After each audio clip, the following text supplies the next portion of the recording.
ಬಂಗಾರಪ್ಪ ಸಮಾಧಿಗೆ ಕುಮಾರ್ ಬಂಗಾರಪ್ಪ ಪೂಜೆ ಮಾಡಕ್ ಬಂದಿದ್ರು. ಆವಾಗ ಅಲ್ಲೂ ಸಹಿತ ಅಣ್ಣ ತಮ್ಮ ರಾಜಕೀಯ ದ್ವೇಷ ಕಾಣಿಸ್ತು. ಮಧು ಬಂಗಾರಪ್ಪ ಕಡೆಯವರು ಕುಮಾರ್ ಬಂಗಾರಪ್ಪ ಪೂಜೆ ಮಾಡಾಕ ಬಿಡ್ಲಿಲ್ಲ. ಹಿಂಗಾಗಿ ಸೂತಕ ಮನಿದಾಗ ರಾಜಕೀಯ ಗಲಾಟೆ ನಡೀತು. ಸಮಾಧಿ ಜಾಗದಾಗ ಏನೇನಾಯ್ತಂತ ಬರ್ರಿ ನೋಡೋಣ.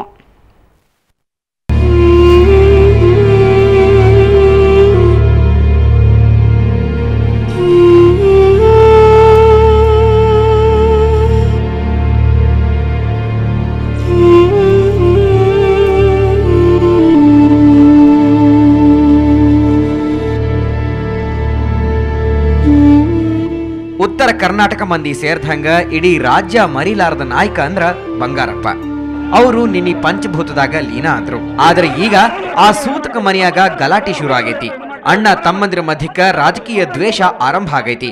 ಬಂಗಾರಪ್ಪ ಸಮಾಧಿಗ ಪೂಜೆ ಮಾಡ್ಲಿಕ್ಕ ಮುಂಜಾನೆ ದೊಡ್ಡ ಮಗ ಕುಮಾರ್ ಬಂಗಾರಪ್ಪ ಬಂದಿದ್ರ. ಆದ್ರ ಅವ್ರ ಪೂಜೆ ಮಾಡ್ಲಿಕ್ಕ ಮಧು ಬಂಗಾರಪ್ಪನ ಕಡೆ ಮಂದಿ ಇದಕ್ಕೆ ಅಡ್ಡಿ ಮಾಡಿದ್ರ.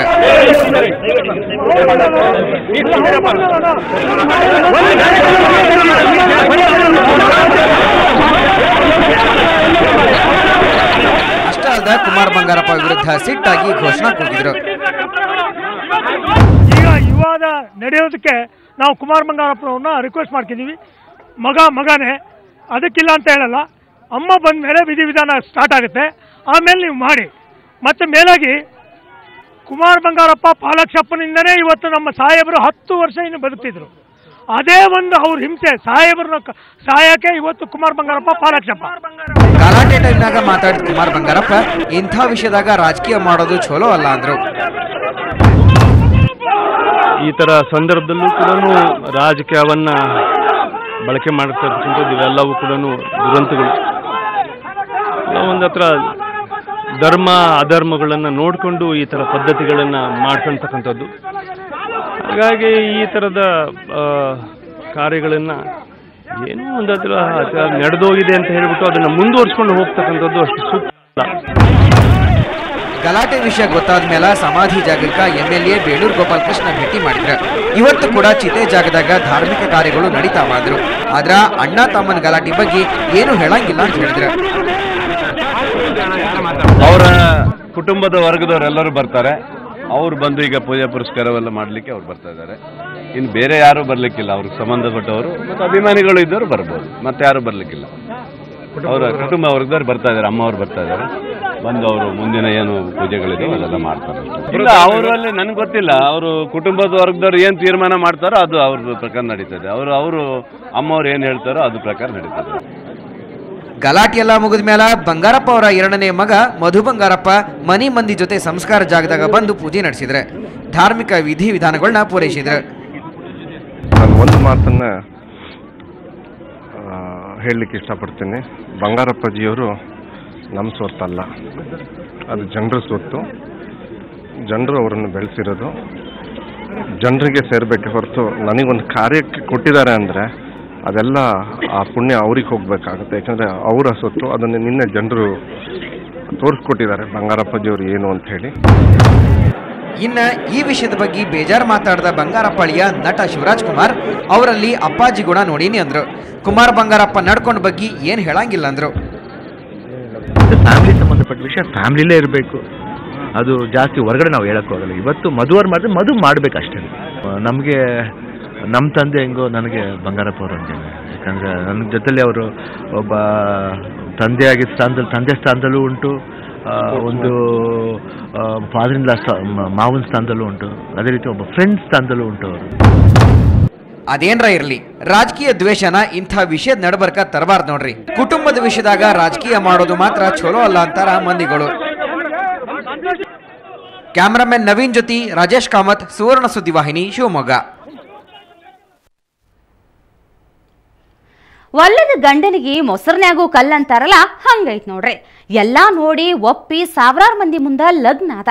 6 ತಿಂಗಳದಾಗ ಹೆಂಡತಿ ಧಮ್ಮದಾಳ, ಚಂದಿಲ್ಲ, ರೊಕ್ಕ ತರಂಗಿಲ್ಲ ಅಂತ ಕಟ್ಕೊಂಡು ಹೆಂಡತಿಗೆ ಬೆಂಕಿ ಹಚ್ಚಿ ರಾಕ್ಷಸ ಮಾಡುವಂತ ಕೆಲಸ ಮಾಡ್ಯಾನ. ಮೈಯೆಲ್ಲ ಭಾಳ ಸುಟ್ಟದ.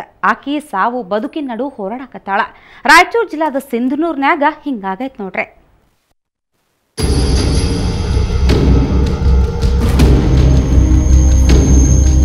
ರಾಯಚೂರು ಜಿಲ್ಲಾ ಸಿಂಧೂರ್ನಾಗಿರೋ ಇವನು ಮನುಷ್ಯತ್ವನ ಮರ್ತಾನ್ ನೋಡ್ರಿ. ಸಾಜಿದ್ ಹುಸೇನನ್ನು ಈ ಆಸಾಮಿ ಕಟ್ಕೊಂಡ ಹೆಂಡತಿಗೆ ಬೆಂಕಿ ಹಚ್ಚಿ ಸಾಯ್ಸಾಕ್ ಮುಂದಾಗ್ಯಾನ. ಇರ್ಫಾನ್ ಬೇಗಂ ಈಗ ದವಾಖಾನ್ಯಾಗ ಸಾವು ಬದುಕಿನ ನಡು ಹೋರಾಡಕತ್ತಾಳ. ನೀನು ಚಂದಿಲ್ಲ, ಮೋಟಿ ಆಗಿದ್ದಿ ಅಂತ ದಿನಾನು ಕಾಟ ಕೊಡ್ತಿದ್ನಂತ. ಇನ್ನ ಈಕಿ ಅತ್ತಿ ಮಾವನು ತವ್ರ ಮನೆಯಿಂದ ರೊಕ್ಕ ತಂದಿಲ್ಲ ಅಂತ ಕಾಡಿಸ್ತಿದ್ರಂತ. ಇದರಿಂದ ಬ್ಯಾಸತ್ತು ಇರ್ಫಾನ್ ಬೇಗಂ ತವ್ರ ಮನೆಯಿಂದ 30,000 ರೊಕ್ಕ ತಂದು ಕೊಟ್ಟಿದ್ರು. ಆದ್ರೂ ಕಾಟ ಮಾತ್ರ ನಿಂತಿರ್ಲಿಲ್ಲ. ಇದ ತಿಂಗಳು 4ನೇ ತಾರೀಕಿಗೆ ಮೈ ಮ್ಯಾಲ ಚಿಮಣಿ ಎಣ್ಣೆ ಸುರ್ವಿ ಸುಟ್ಟಾರ. हफ्ते के दिन ऐसे गई इतना के दिन हमारे सास ससुर उनके बेटे गन से आए. पहले 50,000 रुपये मांगे, लिजा को दी. दूसरी मरतबा मांगे थे, नहीं दी तो ऐसा गैस चल दाल 5 लगे. ಜೀವಂತ ಶವ ಆಗಿರೋ ಇರ್ಫಾನ್ಲನ್ನ ದೊಡ್ಡ ದೊಡ್ಡ ದವಾಖಾನಿಗೆ ತೋರ್ಸಾರ. ಆದ್ರೂ ಈಕಿ ಬದುಕಂಗಿಲ್ಲ ಅಂತಾರ ಡಾಕ್ಟ್ರು. ಹಿಂಗಾಗಿ ಮಗಳ ಕಷ್ಟ ನೋಡಿ ಮನಿ ಮಂದಿ ಕಣ್ಣೀರ ಕೈ ತುಳಾಕತ್ತಾರ. ತಪ್ಪಾಗೆ ಅಂತ ಹಿಂಗೆ ಅಂತಿದ್ರು. ಮತ್ತೆ ರೊಕ್ಕ ಕೇಳ್ತದೆ, ಯಾವ ರೊಕ್ಕ ಬೇಕು ನಿಮಗೆ ಅಂತ ಭಾಳ ಪರೇಶಾನ್ ಮಾಡಿಬಿಟ್ರು ನಮ್ಮ ಹುಡುಗರು. ಯಾವ ಹೋಗಿರೋ ಹಂಗೆ ಮಾಡಿಸಿದ್ರು. ಒಂದು ಸಾರಿ 30,000 ಕೊಟ್ಟಿನಿ, ಒಂದು ಸಾರಿ 20,000 ಕೊಟ್ಟಿನಿ ಸರ್, 50,000 ಕೊಟ್ಟಿನಿ. ಮತ್ತೆ ಕೊಡು ಅಂದರೆ ಎಲ್ಲಿಂದ ತರಬೇಕು?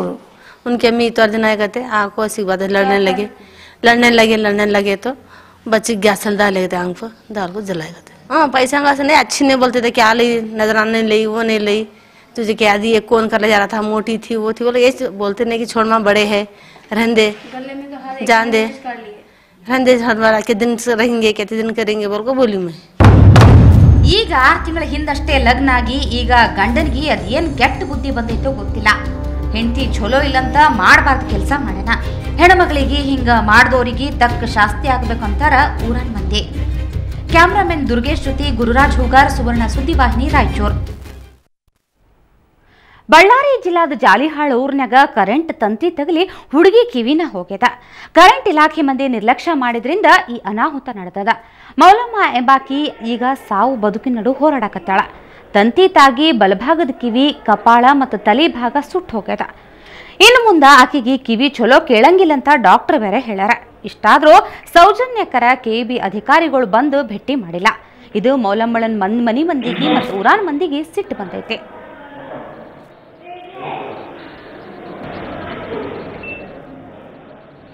ಸೋಮವಾರ ಮಧ್ಯಾಹ್ನ 2 ಗಂಟೆಗೆ ಎಲೆಕ್ಟ್ರಿಕಲ್ ಶಾರ್ಟ್ ಹೊಡೆದು ಬರ್ನ್ ಆಯಿತು. ಅದು 9 ಗಂಟೆಗೆ ನಾವು ಎಲೆಕ್ಟ್ರಿಕಲ್ ಡಿಪಾರ್ಟ್ಮೆಂಟ್ಗೆ, ಜೆಇಗೆ, ಕೆಇವಿ ಲೈನ್ಮ್ಯಾನ್ಗೆ ಇಬ್ಬರಿಗೂ ತಿಳಿಸಿದ್ದೇವೆ ಸರ್. ಅವರಾದರೂ ಅವ್ರು ಬೇಜವಾಬ್ದಾರಿ ತಂದಿಂದೆ ಹುಡುಗಿ ಭಾಳ ಹಾಳಾಗೋಯ್ತು ಸರ್. ಇವಾಗ ಸರ್ಕಾರದಿಂದ ಹುಡುಗಿ ಏನಾದರೂ ಸಹಾಯ ಮಾಡ್ಬೇಕು ಸರ್. ಸರ್ಕಾರದಿಂದ ಹುಡುಗಿನ ಮುಂದಿನ ಬಾಳಿಗೆ ಏನಾದರೂ ಸಹಾಯ ಮಾಡ್ಬೇಕು ಸರ್. ಅವರು ಬಡವರು, ನಮಗೆ ನಮ್ಮ ಬದುಕಕ್ಕೆ ಕಷ್ಟ ಸರ್. ನಮ್ಮ ಜೀವನ ಹಾಳಾಗೋಯ್ತು ಸರ್. ಮತ್ತು ನಮಗೆ ಮುಂದಿನ ದಾರಿ ನೀವು ಏನೋ ಒಂದು ಸಹಾಯ ಮಾಡಿದ್ರೆ ಬೇಷ ಸರ್. ಅವ್ರು ಕೇಬರು ಅವತ್ತಿದ್ದು ಬಂದೇ ಇಲ್ಲ ಸರ್. ಅವ್ಬಿಟ್ಟು ತಿಳಿಸ್ರಿಗಾನೆ ಬಂದ್ರೆ ಸರ್, ಬಂದು ನೋಡಿಕೊಂಡು ಹೋಗಿಲ್ಲ. ಅವ್ರು ಧಿಕ್ಕಾರ ಮಾಡ್ಕೊಂಬಿಟ್ರೆ ಸರ್. ನಮ್ಮ ಜೀವನ ನಮ್ಮ ಬದುಕಕ್ಕೆ ಕಷ್ಟ ಸರ್. 7 ಮಂದಿ ಹೆಣ್ಮಕ್ಳು, ನಾನು ಕೂಲಿ ಮಾಡ್ಕೊಂಡು ಹೋಗೋ, ಇವ್ರು ನೋಡ್ಕೊ ಹೋಗೋ, ಮನೆಗೆ ಜೀವನ